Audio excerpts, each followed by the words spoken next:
ஏன் ஓடல? மணி சார் அதாவது தப்பு பண்ணாரா? பிருத்திவிராஜுக்கு தெரியுமா தெரியாதா? ராவணன் நல்லவன், ராமன் கெட்டவன். இந்த படத்தோட கதையே ஆரம்பமாகுது.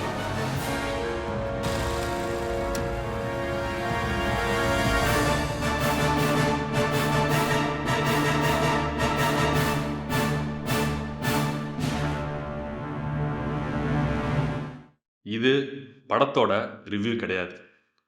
படத்தை டீகோட் பண்ணுறோமா அப்படின்னா அதுவும் கிடையாது. இந்த படம் ஏன் ஓடலை அப்படிங்கிறத பற்றி மட்டும்தான் பேச போகிறோம். எ வாய்ஸ் மேன் ஒன்ஸ் செட், ஒரு படம் நல்லா ஓடிடுச்சுன்னா அதுக்கான காரணத்தை கண்டுபிடிச்சி அதே காரணத்தை அடுத்த படத்தில் இம்ப்ளிமெண்ட் பண்ணணும்னு நினைக்காதீங்க. அதுவே ஒரு படம் ஓடலைன்னா அதுலேருந்து 1000 காரணத்தை தேடுங்க. அந்த மாதிரி ஒரு காரணத்தை தான் இப்போ நம்ம பார்க்க போகிறோம். Let's talk about Raavanan. இந்த படம் ஏன் ஓடலை? மணி சார் அதாவது தப்பு பண்ணாரா? அதை பற்றி டீட்டெயிலாக புரியணும்னா நமக்கு இந்த படத்தோட ஒன்லைன் என்னன்னு தெரியணும். படத்தோட ஒன்லைன் ராமாயணத்தோட ஒன்லைனும் இந்த படத்தோட ஒன்லைனும் சேம் தான். விக்ரம் ஐஸ்வர்யா ராயை கடத்திடுறாரு. பிருத்திவிராஜ் தன்னோட ஒய்ஃபை மீட்டாரா இல்லையா அப்படிங்கிறது தான் இந்த படத்தோட ஒன்லைன். படத்தை பற்றி இன்னும் டீட்டெயிலாக பேசுறதுக்கு முன்னாடி உங்களுக்கு 4 ஆப்ஷன் சொல்கிறேன். அந்த ஆப்ஷனில் உங்களுக்கு எந்த ஆப்ஷன் தோணுதுன்னு நீங்களே உங்கள் மைண்டில் ஃபிக்ஸ் பண்ணி வச்சுக்கோங்க. ஆப்ஷன் 1, இந்த படத்தில் விக்ரமும் நல்லவன், பிருத்திவிராஜும் நல்லவன். சந்தர்ப்ப சூழ்நிலை இந்த விஷயங்கள்லாம் பண்ண வேண்டியதாக போயிடுச்சு. ஆப்ஷன் 2, விக்ரமும் கெட்டவன், பிருத்திவிராஜும் கெட்டவன். ஆப்ஷன் 3, விக்ரம் நல்லவன், பிருத்திவிராஜ் கெட்டவன். ஆப்ஷன் 4, விக்ரம் கெட்டவன், பிருத்திவிராஜ் நல்லவன். இந்த 4 ஆப்ஷனில் படம் பார்த்த உங்களுக்கு எந்த ஆப்ஷன் தோணுதுங்கிறத உங்கள் மைண்ட்லேயே வச்சுக்கோங்க. இதை பற்றி டீட்டெயிலாக நான் பின்னாடி என்னென்னு சொல்கிறேன். இந்த படத்தை மணி சார் நான் லீனியரில் சொல்லியிருப்பார். நான் உங்களுக்கு புரியறதுக்காக டீட்டெயிலாக லீனியரில் சொல்ல முயற்சி பண்ணுறேன். விக்ரம் ஒரு பழங்குடியினத்தை சேர்ந்தவன். சட்டத்தை எதிர்த்து ஆயுதம் ஏந்தி போராடக்கூடிய ஒரு ஆள்.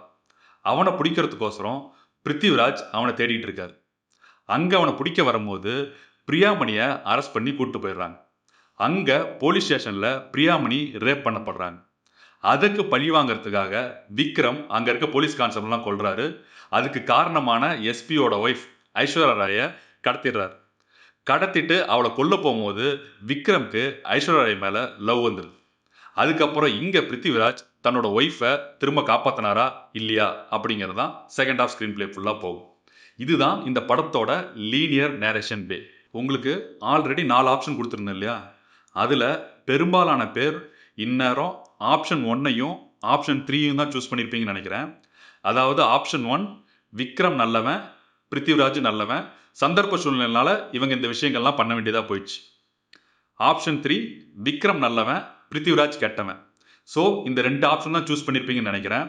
இந்த 2 ஆப்ஷனும் ஏதோ ஒரு வகையில் இந்த படத்தை கரெக்டாக ஜஸ்டிஃபை பண்ணியிருக்கா அப்படிங்கிறத நம்ம டீட்டெயிலாக பார்க்கலாம். நான் லீனியராக சொன்ன கதையை நல்லா கவனிச்சிருப்பீங்கன்னு நினைக்கிறேன். இந்த படத்தில் ரொம்ப ரொம்ப முக்கியமான கேரக்டரு பிரியாமணியோட கேரக்டர். அதாவது இந்த படத்தோட கோரே பிரியாமணி தான். எப்போ பிரியாமணிக்கு ரேப் நடக்குதோ அதுக்கப்புறம் தான் இந்த படத்தோட கதையே ஆரம்பமாகுது. நல்லா பாருங்க, பிரியாமணியோட ரேப்புக்கு அப்புறம் தான் விக்ரம் ஐஸ்வர்யாவை கடத்துறாரு. அதுக்கப்புறம் தான் விக்ரம்க்கு ஐஸ்வர்யா மேலே காதல் வருது. பிருத்திவிராஜ் தன்னோட ஒய்ஃபை அதுக்கப்புறம் தான் மீட்டுறதுக்கோசரம் வராரு. ஸோ இந்த என்டையர் கதை காரணமான ஆளே பிரியாமணி தான்.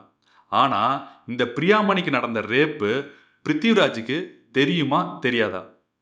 ஒருவேளை தெரிஞ்சிருந்ததுன்னா அதுக்கப்புறம் அந்த கான்ஸ்டபிளை பிருத்திவிராஜ் என்ன பண்ணார்?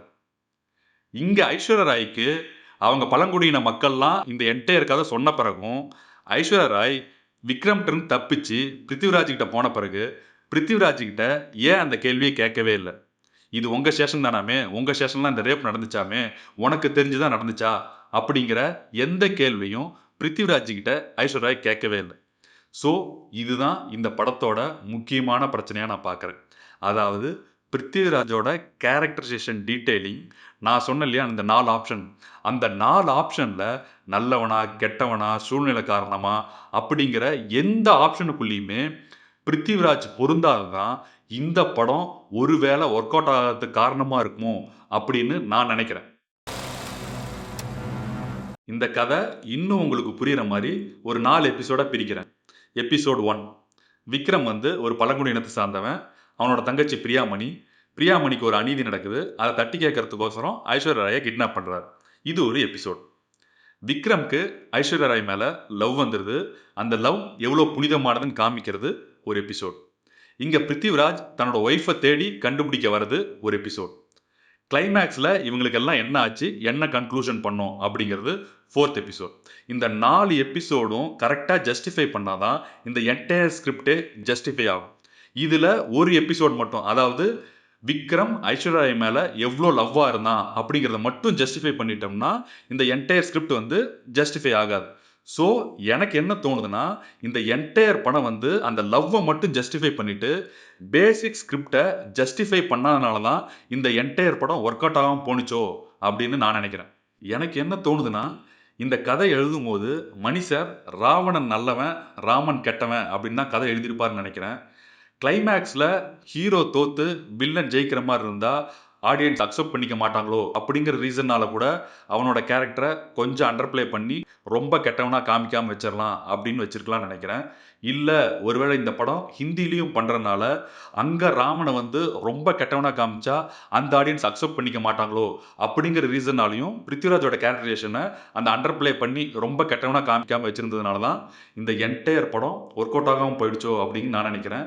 இதுதான் என்னோட ஃபைனல் கன்க்ளூஷனும். விக்ரம், ஐஸ்வர்யா ராய், பிருத்திவிராஜ் இவங்க 3 பேர்த்தோட எக்ஸ்ட்ராடினரி பர்ஃபார்மன்ஸ், சந்தோஷ் சிவனோட சினிமோட்டோகிராஃபி, ஏஆர் சாரோட பேக்ரவுண்ட் ஸ்கோர் அண்ட் மியூசிக், இது எல்லாத்துக்கும் மேலே மணி சாரோட டைரக்ஷன், இது எல்லாம் 100% சூப்பராக இருந்தும் சின்ன ஃப்ளானால் இந்த படம் ஓடாமல் போயிடுச்சோ அப்படிங்கிறது எனக்கு தனிப்பட்ட வருத்தம். இதுக்காகவாவது, இவங்களோட உழைப்புக்காகவாவது இந்த படம் இன்னும் நல்லா பண்ணியிருந்துருக்கணும்னு என்னோட ஆசை. இது எல்லாத்துக்கும் மேலே மணி சார் ராவணனை இவ்வளோ நல்லவனாக காமிக்கணும், ராமாயணத்தில் இப்படி ஒரு பெர்ஸ்பெக்டிவில் காமிக்கணும் அப்படின்னு அந்த யோசித்த தாட்டுக்கும் அதை எக்ஸிக்யூட் பண்ண விதத்துக்கும் எங்களுக்கு அந்த படத்தை கொடுத்ததுக்காகவும் ரொம்ப ரொம்ப நன்றி. Thank you sir.